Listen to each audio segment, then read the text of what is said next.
Hi everyone, welcome to my channel. My name is Lisa and today I am going to share with you something that was sent to me for review. It is a dual door storage cabinet. I will have a link down below to the company's site who sent it to me, along with a 10% discount code if you guys want to purchase one from them.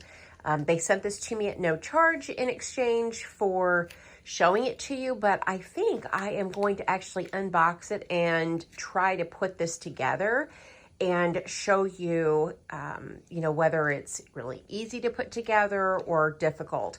I have a small toolbox that it's pink and has, some inexpensive girly tools that that I have to use, but I don't have a lot in my arsenal. I am going to set this camera up and try to film putting this together, and hopefully I'll be able to do it all by myself without any help and be able to show you a beautiful finished product. Hey guys, so I have unboxed all the pieces. I have all of the parts, the screws and all that good stuff, and then I have my girly toolbox. So there's nothing special in here. I don't have any heavy duty tools. This is just a couple things like a hammer, screwdriver, that kind of good stuff. So hopefully it doesn't need to be put together with anything that is not in my girly toolbox. Okay, it says you're going to need you need a drill bit. I don't have a drill bit. And it says you need 2 or more people to put it together. Well,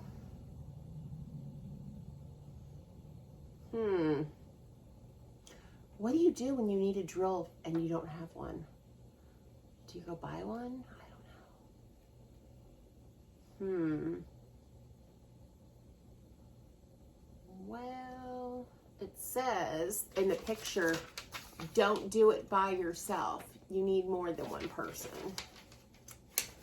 Let's read all the directions that way and kind of see in what places you need a drill.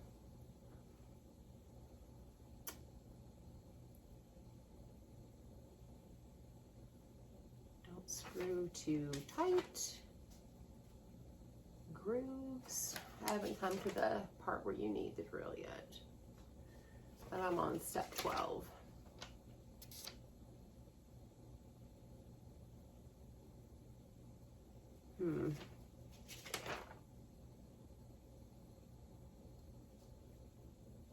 Electric drill. Oh, sorry. Okay, so you need a drill to be able to attach this anti-tipping thing. Probably if you have small kids, you want to anchor it on the wall. But the good news is you do not need a drill to put the rest of it together. So it looks like I need a flathead and a Phillips head screwdriver. And then it looks like you might need a rubber mallet, but I have a hammer. So we'll see how that goes. I'll just protect whatever it is and tap slowly. I don't have a rubber mallet. Okay. Oh my gosh, these are a lot of directions. Okay, well, I guess I should probably tell you what time it is right now. It is 5:30. Okay, I'm gonna get started.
Hey everyone, it is the next morning and I ended up putting this piece in the kitchen. I'm not sure if this is going to be its permanent home, but I may end up putting this in my office and putting either my Cricut machine or the printer on top and then storing paper. But I put this really pretty decorative bowl that my mom gave me on top, but it ended up taking me right at 45 minutes to an hour to put this together myself, which was not too bad. I think probably the place where it would be helpful to have two people is putting the doors on the unit. But other than that, I was able to do it all by myself, and I only used a screwdriver. I didn't end up needing to use a rubber mallet or a hammer at all. So minimal tools and very easy to put together. The directions were clear. I didn't have any problems understanding the directions. Everything was nicely labeled. So I would definitely recommend this piece. So check out the company's website. They have a lot of beautiful furniture on their website, and the code Lisa Budget will give you 10% off of anything on their website. So I do want to thank them again for reaching out to me and sending me this beautiful piece of furniture. I am going to get a lot of good use out of it. Anyway, that is it for me, guys. Thank you so much for watching. Thank you for supporting my channel, and I hope you guys have a great day or night wherever you're at. Bye.